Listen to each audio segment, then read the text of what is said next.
Halo, assalamualaikum warahmatullahi wabarakatuh. Gimana kabarnya teman-teman? Semoga dimanapun teman-teman berada sehat selalu dan tetap jaga prokes ya, karena kita masih wabah pandemi. Ya, di video kali ini aku pengen cerita pengalamanku selama pertama kali aku bikin YouTube sampai akhirnya bisa 1000 subscriber, sampai akhirnya bisa 4000 jam tayang, sampai akhirnya aku bisa dapetin surat cinta dari Google AdSense.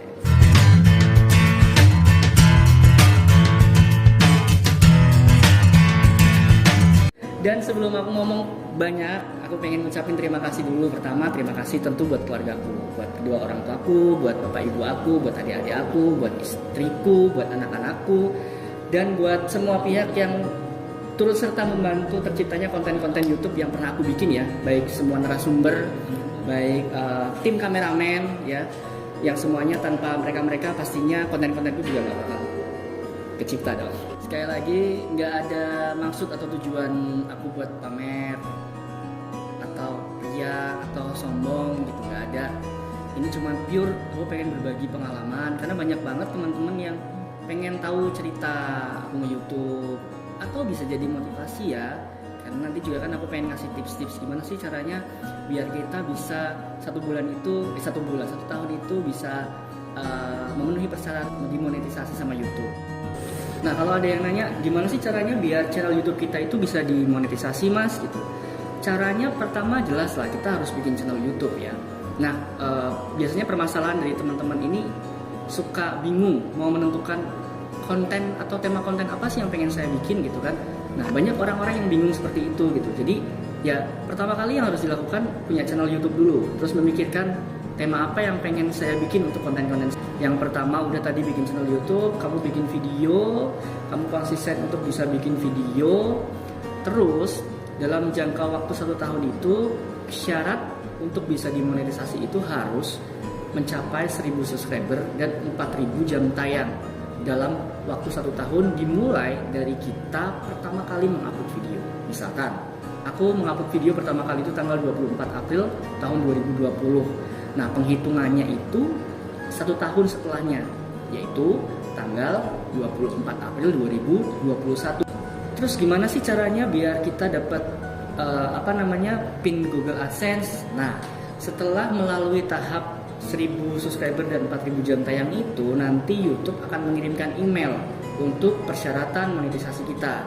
Tapi sebelum itu, pihak YouTube juga meninjau dulu nih konten-konten kita, viewers kita, subscriber kita itu alami atau pakai sistem. Nah, setelah kita mengajukan dan pengajuan kita diterima, maka video-video kita otomatis akan dimonetisasi. Tandanya yaitu pada setiap video kita nanti ada dolar hijaunya. Kalau jumlah penghasilan kamu itu sudah mencapai $10, maka pihak YouTube kembali mengirimkan email dolar, kamu baru bisa mendapatkan pin Google AdSense yang sama seperti kayak aku nih ya. Dikirim ke alamat kita dan ya kalau bisa sih ditulis sejelas-jelasnya ya, karena banyak banget teman-teman YouTuber yang juga kehilangan surat ini, padahal mungkin surat ini sudah nyampe di kantor pos, tapi karena memang ada pihak kantor posnya yang tidak mengirimkan, atau mungkin sudah dikirimkan tapi kitanya karena alamat nggak jelas jadi dibalikin lagi ke kantor pos. Akhirnya surat-surat seperti ini banyak banget yang mengendap di kantor pos. Kita juga harus jemput bola, kita nanya di sana. Nah, kalau saya kebetulan langsung nyampe ke rumah. Nah, terus cerita gimana awal perjalanan aku nge-YouTube itu, sebenarnya sih awalnya gabut ya, iseng aja gitu. Waktu itu lagi COVID ya, aku kan kebetulan pelatih teater di Teater Merah Putih SMA 3 Karawang. Kegiatannya juga off. Kebetulan aku juga kan sambil kerja. Untuk membuang rasa jenuhku itu, akhirnya aku bikin konten. Bikin kontennya pertama kali aku upload itu tanggal 24 April. Waktu itu pertama kali pembatasan PSBB di perbatasan Karawang Bekasi ya. Waktu itu aku upload video itu yang pertama kali. Kebetulan basicku itu jurnalis ya.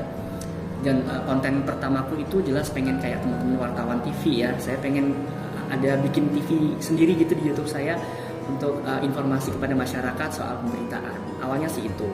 Lalu saya kan kerja di Humas ya, Humas Pemkab Karawang, yang sehari-harinya saya kegiatannya mengikuti jadwal agenda bupati, wakil bupati, sekda.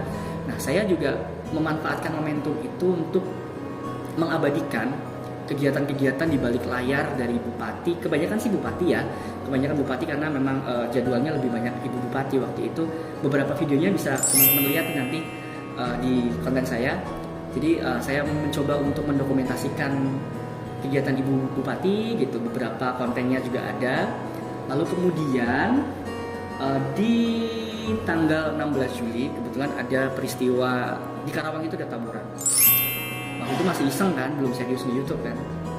Tanggal 16 Juli ada tawuran anak-anak SMK, dan sampai salah satu anak SMK itu tangannya terluka, bahkan putus ya jari-jarinya. Saya bikin konten itu ya seperti aku bikin pemberitaan aja gitu, seperti pemberitaan di televisi. Dan gak nyangka besoknya ya, dan akhirnya konten tawuran itu viral. Dan aku dapat kabar dari temanku bahwa kontenku itu viral. Akhirnya dari situ aku mikir apa aku harus serius nih buat nge-YouTube, karena sayang banget kalau dari video konten tawuran itu sudah memberikan kontribusi untuk subscriber dan viewer banyak banget gitu. Jadi waktu itu aku mulai, gimana ya kalau seandainya aku serius gitu. Aku pengen bener-bener mengkonsep YouTube aku itu, konten-kontennya itu yang menarik.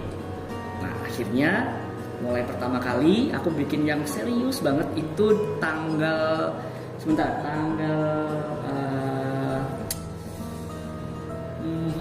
di bulan September ya. Di September itu aku pertama kali serius banget itu bikin podcast bareng sama Arul yang mirip Rizky Bilar, waktu itu sempat viral nasional ya. Aku bikin konten sama dia dan akhirnya meledak lagi ya. Akhirnya beberapa aku mencoba-coba untuk membuat konten-konten. Waktu itu sempat ada MJLV ya, yang cinta-cintaan, motivasi cinta gitu, juga di kontenku masih ada tuh, belum aku hapus. Akhirnya beberapa kali podcast sama Putri, sama Lara Rita, sama terakhir sama tukang ojol ya, sama Kang Mahfudin ya, yang akhirnya bisa viral sampai sekarang itu 73.000 viewers ya, bahkan ditonton di Taiwan sama Malaysia. Itu terbesar, penyumbang terbesar penonton, 60%-nya dari Malaysia dan Taiwan. Nah, aku dapat 1000 subscriber itu di bulan Januari ya, Januari 2021. Di bulan Februari aku kena musibah.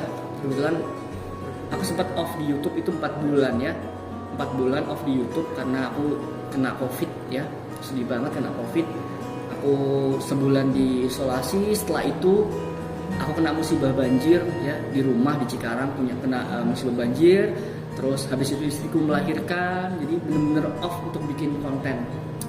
Nah, waktu itu sempat menyerah karena aku udah harusnya di bulan April itu sudah nggak bisa ya. 24 April itu YouTube sudah menghitung bahwa kalau seandainya aku nggak mencapai 4.000 jam tayang, ya sudah, berarti aku dimulai lagi dari nol. Tapi keajaiban itu datang sama aku. Aku nggak nyangka kalau videonya Mahfudi itu sampai viral ya, terus membantu banyak banget jam tayang. Akhirnya di tanggal 12 April tiba-tiba aku dapat email dari YouTube bahwa aku disuruh untuk mengajukan monetisasi. Senang banget. Jadi 1 tahun itu bagi aku, orang yang memang tadinya awam banget dengan YouTube, coba-coba belajar, nyari referensi dari youtuber yang lain. Sempat 4 bulan off, nggak bikin video karena kena musibah, dan alhamdulillah 1 tahun pas YouTubeku dimonetisasi. Setelah dimonetisasi kira-kira tanggal 16-14 April gitu ya, aku agak lupa sih. Terus video-videoku udah mulai ada dolarnya gitu, aku udah mulai dapat iklan. Tapi pertanyaannya gini, apakah jam tayang yang sudah dihasilkan sebelum kita monetisasi itu dihitung? Ternyata enggak ya teman-teman. Jadi kalau misalkan kayak video kamu sebelum dimonetisasi itu 6.000 viewer, itu nggak dihitung jam tayangnya. Jadi nggak dihitung untuk penghasilan. Dihitungnya setelah video kamu dimonetisasi, ada 1 orang penonton misalkan sebelumnya 6.000 viewers. Itu sebelum dimonetisasi. Setelah dimonetisasi 6.001 viewers. Nah, 1 viewersnya itu mulai dihitung untuk penghasilan dari iklan. Akhirnya di tanggal 25 Mei aku sudah mencapai $10 dari April ya, dari April sampai ke Mei 1 bulan itu penghasilanku di YouTube sudah $10 dan aku sudah bisa mengajukan PIN Google AdSense ini seperti ini dari YouTube.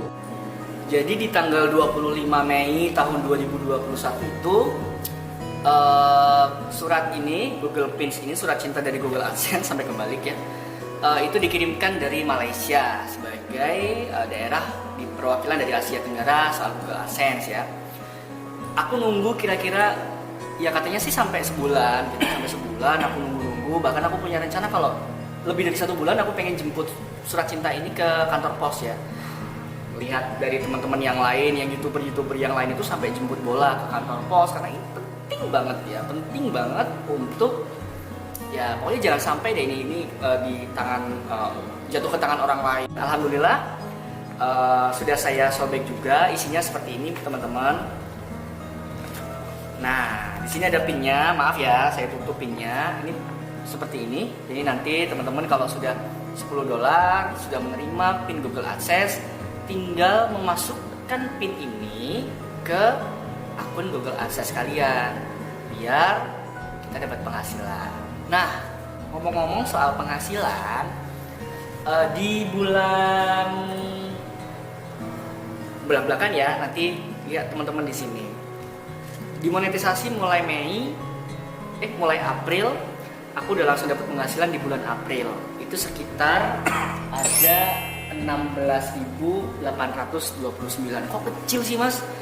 Ya subscriberku itu belum ribuan. Subscriberku itu sampai detik ini baru 1.900 ya. Jadi kalaupun penghasilannya itu masih kecil itu wajar. Jangan dibanding-bandingin dengan YouTuber yang subscribernya udah banyak, macam Atta Halilintar atau apa. Jangan gitu, itu kejauhan. Belum lah, aku masih kecil dan masih merintis gitu. Kemudian di bulan berikutnya, di bulan Mei mulai naik nih dari 16.829, terus aku dapetin 316.284. Wah, berarti lonjakannya tinggi banget ya, itu berapa kali lipatnya dari 18.000. Terus di bulan Juni ini belum habis ya bulannya. Ini tanggal, aku bikin video ini tanggal 15. Sekarang baru dapat 114.000. Oke.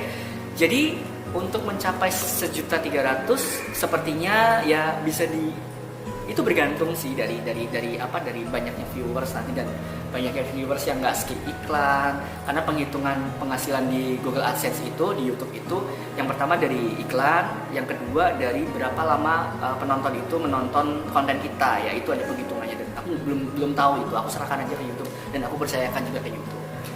Nah, setelah teman-teman lihat semuanya dari awal aku merintis, membuat video sampai aku sekarang mendapatkan penghasilan meskipun belum bisa diambil, kira-kira gimana teman-teman?